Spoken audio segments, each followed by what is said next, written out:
అందరికీ నమస్తే, welcome to మన కాందాన్ మీడియా. మనము ఈరోజు అంబేద్కర్ విగ్రహం దగ్గర లోయ ట్యాంక్ బండ్ దగ్గర ఉన్నాము.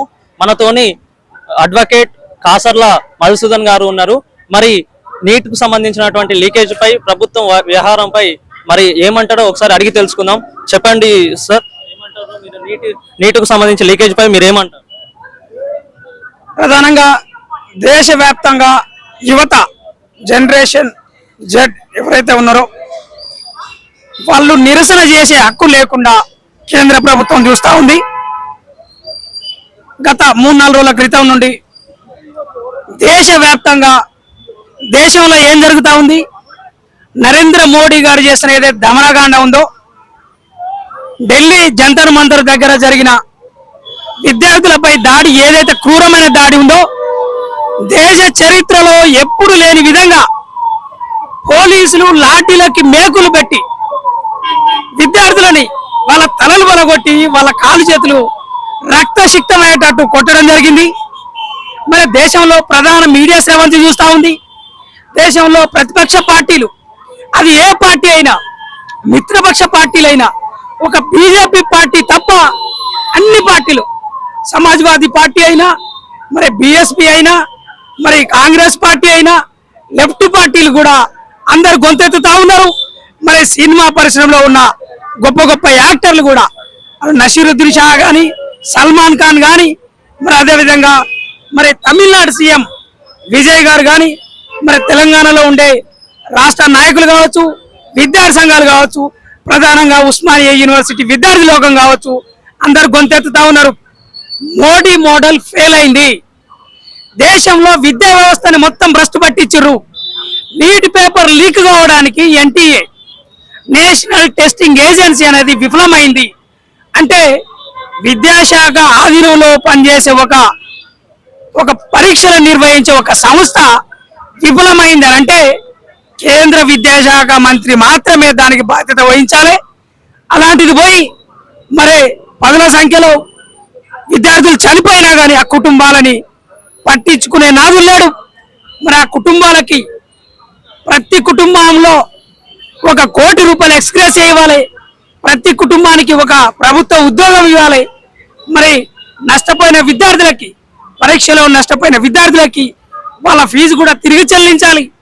మరి అదేవిధంగా ఏదైతే నీట్ వ్యవస్థని రద్దు చేసి నిజంగా ఊరి గుడిసెలలో పేద విద్యార్థులు కూడా డాక్టర్లు కావాలని వస్తూ ఉన్నారు.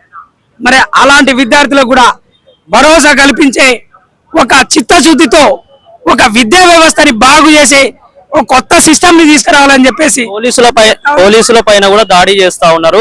మరి వాళ్ళంతా దేశద్రోహులే అని అంటా ఉన్నారు. నిజంగా ప్రశాంతంగా, శాంతియుతంగా, రాజ్యాంగబద్ధంగా ఆర్టికల్ 19 ప్రకారం జీవించే హక్కు, ఆర్టికల్ 21 ప్రకారం వాళ్ళు శాంతియుతంగా నిరసన తెలియజేస్తూ ఉంటే, సిజేపీ పార్టీ మరి సోనం వాంగ్చుక్ ప్రముఖ విద్యావేత్త, సోషల్ సైంటిస్టు, ఎన్విరాన్మెంటల్ యాక్టివిస్టు, ఆయన ప్రశాంతంగానే మరి ప్రభుత్వం యొక్క, మరి పోలీస్ శాఖ యొక్క పర్మిషన్ తీసుకొని శాంతియుతంగా ధర్నా చేస్తూ ఉంటే రక్తసిక్తం చేసి ఈ నిరసనని మొత్తం ఒక యుద్ధ వాతావరణాన్ని, హింసాత్మక వాతావరణాన్ని మరి చేసింది ఎవరు?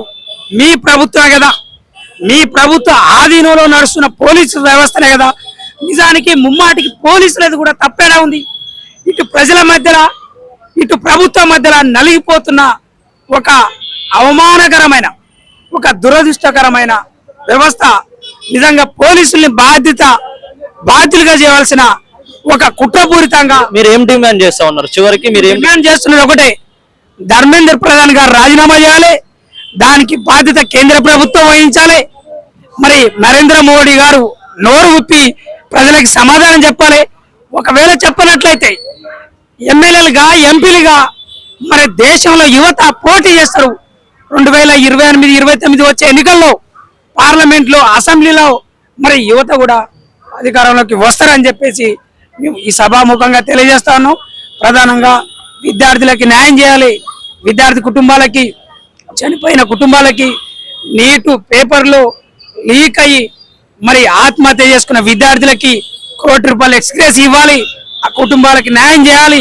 దానికి చిత్తశుద్ధిగా ధర్మేంద్ర ప్రధాన్ గారు రాజీనామా చేయాలి. మరి బీజేపీ భవిష్యత్తులో ఇట్లా ఈ లీకులకి మరి మేకులు పెట్టి లాఠీ చార్జ్ చేయకుండా మీ ప్రభుత్వాన్ని మీరే చిత్తశుద్ధితోటి బాధ్యత వహించాలని ఉస్మానియా యూనివర్సిటీ విద్యార్థి సంఘాల నుండి డాక్టర్ నలిగంటి శరత్ కుమార్ డివిఎస్ఏ డిఎంఎస్ఏ భీమ్డ్రమ్ పక్షాన ఈరోజు లోయర్ ట్యాంక్ బండ్లో మరి బిఎస్పి పార్టీకి మద్దతుగా మరి ఉస్మానియా యూనివర్సిటీ బహుజన విద్యార్థి సంఘాలుగా వచ్చినాం. ఈ యొక్క మా వినిపించే ఏదైతే ప్రశ్నించే తత్వాన్ని ప్రజలకు తెలియజేస్తున్న ఖాన్ మీడియాకి ప్రత్యేకంగా ధన్యవాదాలు. జబీ. ఇది అడ్వకేట్ మధుసూదన్ గారు ప్రత్యేకంగా అడిగేది ఏంటంటే రిజైన్ చేయాలి, విద్యాశాఖ మంత్రి రిజైన్ చేయాలని అడుగుతా ఉన్నారు. ఇది వాళ్ళ డిమాండ్ అని చెప్తా ఉన్నారు. చూస్తూనే ఉండండి మన ఖాన్ మీడియా. Thank you.